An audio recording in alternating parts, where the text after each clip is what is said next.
بھی حکیم لقمان کا ایک مشہور قول ہے، ہم تک پہنچا ہے۔ حکیم لقمان نے اپنے بیٹے کو ایک دفعہ کہا کہ جنت کا کوئی چیز، جنت کی کوئی چیز مجھے لا کر دے دو۔ صرف وہ ایک سمجھانے کے انداز میں بیٹے کی تربیت کیا کرتے تھے۔ بیٹا بھی کیسا سمجھدار تھا، بیٹا آیا تھوڑی دیر بعد ایک مٹی کا ٹکڑا اٹھا لایا، کہا یہ کیا ہے؟ کہا یہ وہ مٹی ہے جو میرے والدہ کے پاؤں پہ لگی تھی، میں وہ ٹکڑا اٹھا لایا ہوں۔ باپ نے بیٹے کو پیار دیا، تیری تربیت صحیح ہو رہی ہے، تو نے درست پہچانا ہے والدہ ہی کے قدموں کے نیچے جنت ہے۔ والد جنت کا ایک دروازہ، والد بھی، اور والد کا حق اگرچہ نبی کریم صلی اللہ علیہ وسلم نے کہا اس طرح ادا ہو جاتا ہے اگر کسی کا والد غلام ہو، غلام سے مراد آج کل قرضے میں جکڑا ہوا ہو، اس کے اوپر قرضہ ہو، بیٹا اس کا سارا قرضہ اٹھا لے ادا کر لے تو وہ والد کا حق ادا کر دیتا ہے، لیکن والدہ کا حق ادا نہیں ہو سکتا۔ نبی کریم صلی اللہ علیہ وسلم کی بعض اور روایات بھی اس بات پہ دلالت کرتی ہیں، اگر والد کو حج کروا لے بیٹا کندھوں پہ اٹھا کے اس کا حق ادا کر دیتا ہے، لیکن والدہ کا حق ادا نہیں ہوتا۔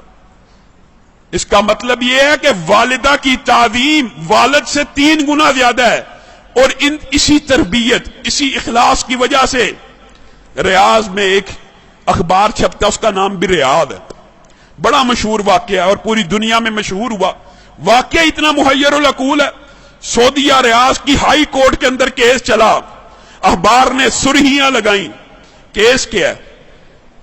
کوئی جائیداد کا جھگڑا، کوئی مال کا تنازع نہیں، کیس یہ ہے ایک 80-90 سال کا بوڑھا اور ایک 60-70 سال کا بوڑھا ہے، بوڑھے ہیں دونوں، عدالت میں کیس لگا ہوا ہے۔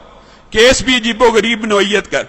کیس یہ ہے 70-80 سال کا جو بندہ ہے اس کے پاس اس کی 110 سال کی والدہ موجود ہے، چھوٹے بیٹے نے مقدمہ کیا ہوا ہائی کورٹ کے اندر، نیچے سے آتے آتے ہائی کورٹ میں آ گیا ہے، یہ ساری زندگی اس نے والدہ کی خدمت کی ہے، یہ بوڑھا ہو گیا ہے، اب والدہ کی خدمت صحیح طرح نہیں کر سکتا، میں کیس کرتا ہوں۔ 70 سال اس چھوٹے بھائی کی بھی عمر ہے کہ والدہ میرے حوالے کر دی جائے، اور لوگ مال و دولت کے لیے کیس کرتے ہیں، اور کچھ لوگ ان کی اللہ نے ایسی تربیت کر دی ہوتی ہے، اتنی اچھی والدین ان کو نصیب ہوتے ہیں، ایسی عمدہ تربیت ہوتی ہے، وہ کیس کر رہا ہے والدہ کو لینے کے لیے۔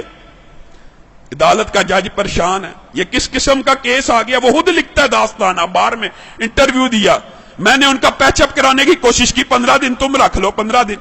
بڑا بیٹا کہتا ہے میرے پاس رہی ہے، میں نے اب چھوڑنی نہیں، اب چاہے میری عمر 80 سال ہو گئی ہے، ایک دن بھی اگر میری والدہ میرے بارے میں شکایت کرے میرے چھوٹے بھائی کو دے دینا۔ چھوٹا بھائی کہہ رہا ہے یہ اکیلا ہی جنت کمانے لگا ہوا، میرا کوئی حق نہیں والدہ پہ، اس نے اتنی عمر خدمت کر لیا، میرا بھی حق ہے، یہ بوڑھا ہو گیا ہے۔ پیچ اپ کرنے کی کوشش کی، پیچ اپ نہیں ہوئی۔ عدالت کا جج لکھ رہا ہے اخبار کے اندر، پیچ اپ دونوں بھائیوں کو بلایا، اور اللہ کا واسطہ ہے کیا تماشا بنایا ہوا، اخباروں میں خبریں لگ رہی، ایک بھائی مان جائے سرنڈر کر لو، 15 دن، کوئی بھائی ماننے پہ تیار نہیں، کہا والدہ سے پوچھ لیتے۔ جج نے آخری حل یہ نکالا، والدہ سے پوچھتے کہ جس کے پاس والدہ رہنا چاہتی ہے اس کے سپرد کر دوں گا۔ والدہ کو بلایا گیا، ویل چیئر پہ آئی، کہتے ہیں 30 کلو اس کا وزن ہوگا، کمزور سی۔ جج نے پوچھا یہ تیرے بیٹے تو نے کیسی تربیت کی ہے، تیرے لیے جھگڑے ہیں، میرے پاس تو مال و دولت کے کیس آتے ہیں، جائیداد کے کیس آتے ہیں، پراپرٹی کے کیس آتے ہیں، تو ان دونوں میں سے کس کے پاس رہنا چاہتی ہے؟ والدہ اس عمر میں رو رہی ہے، اللہ کی قسم مجھے دونوں پیارے ہیں، میں دونوں میں کسی کے ساتھ فرق نہیں کر سکتی، آپ جج ہیں، میں نے آپ کو اختیار دیا، جس کے ساتھ رہنے کا حکم دیں گے میں رہوں گی، میں دونوں میں سے ایک کا انتخاب کر کے اپنے کسی بیٹے کا دل نہیں توڑنا چاہتی۔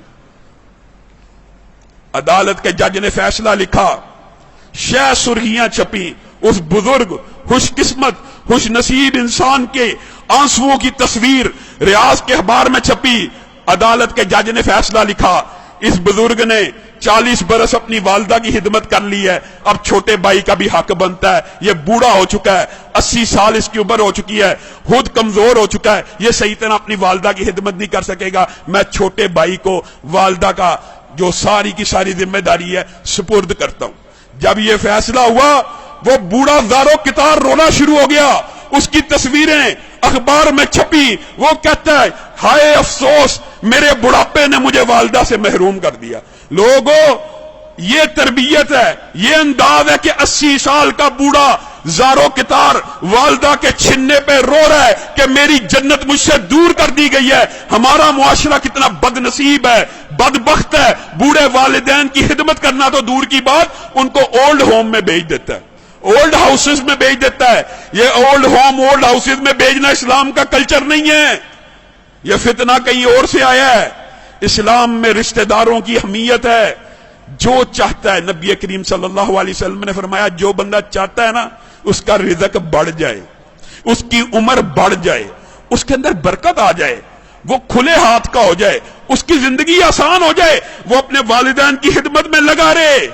خدا کی قسم ایسے ایسے عجیب و غریب واقعات اخباروں میں چھپتے ہیں عرب دنیا میں، ہمارے پاکستان میں بھی اللہ نے بعض لوگوں کو توفیق دی ہوئی ہے، والدین کی خدمت کرتے ہیں، لیکن ہمارے کلچر میں اگرچہ دادا دادی والد والدہ کا احترام ضرور موجود ہے، لیکن جب وہ بوڑھے ہو جاتے ہیں، میں نے بہت سے بزرگوں کو خود یہ دعا کرتے ہوئے سنا ہے، اللہ میں کسی کا محتاج نہ بنانا، کیونکہ ان کو پتہ ہوتا ہے جب عمر ایسی آ جائے گی بچہ کوفت محسوس کرے گا، وہ اس کوفت کو فیل کرتے ہیں والدین، ان کو اپنی انسلٹ فیل ہوتی ہے، عزت نفس ان کی مجروح ہوتی ہے۔ اور بچوں جب تم لاغر تھے، کمزور تھے، اپنی مرضی سے اٹھ کے واش روم نہیں تھے جا سکتے، تب تمہارے ماں اور باپ نے تمہاری کیسی تربیت کی، نشو و نما کی، کبھی تمہیں پلیدگی کے اندر، گند کے اندر سونے نہیں دیا۔ آج تمہارے والدین اگر بوڑھے ہو گئے ہیں، اللہ کے واسطے اگر ان کے کپڑے ناپاک ہو جائیں، اگر گندے ہو جائیں، ان کو کبھی ناپاکی میں سونے نہ دینا، یہ ان کا ہمارے اوپر حق ہے، ہمارے اوپر یہ حق ہے۔ اور سب سے زیادہ حق تلفی یہ کی جاتی ہے، ماں باپ بوڑھے ہو جائیں، ان کے کپڑے پلید ہو جائیں، بچے ان کے کپڑے تبدیل نہیں کرتے۔ اللہ کی قسم یہ ظلم کی بات ہے، یہ حق ہے والدین کا کہ ان کی نجاست کو بھی اولاد خود صاف کرے، جس طرح انہوں نے بچپن میں تمہاری نجاست کو صاف کیا تھا، یہ ان کا حق ہے۔ اللہ رب العزت جو کہا گیا ہے، جو سنا گیا، اس کے اوپر عمل پیرا ہونے کی توفیق عنایت فرمائے۔ سبحان ربک رب العزت عما یصفون وسلام علی المرسلین والحمد للہ رب العالمین۔ انشاءاللہ والدین کے حقوق کے حوالے سے گفتگو جاری رہے گی، لیکن جو بیوی کے حقوق ہیں اس کے حوالے سے بھی کل گفتگو کریں گے۔ وآخر دعوانا ان الحمد للہ رب العالمین۔